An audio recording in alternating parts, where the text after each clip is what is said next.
রাজুর বাবা মা স্কুলে এলেন। বাবা তো এসে কান্নায় ভেঙে পড়লেন।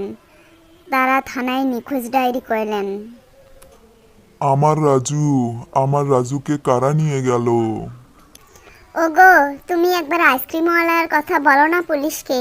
মিতা যা বলেছে সেটাই বলো। শান্ত হন আপনারা।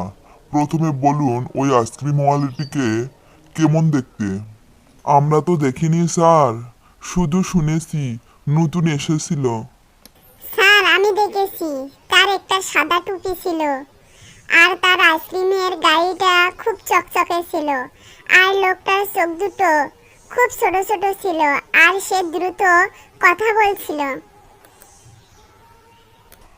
খুব ভালো বলেছো মা, তোমার দেওয়া বর্ণনা খুবই গুরুত্বপূর্ণ। কনস্টেবল, তোমরা দ্রুতই স্কুলের আশেপাশে সিসিটিভি ফুটেজ চেক করো। গেটের বাইরে থেকে গাড়ির নম্বর দেখতে হবে।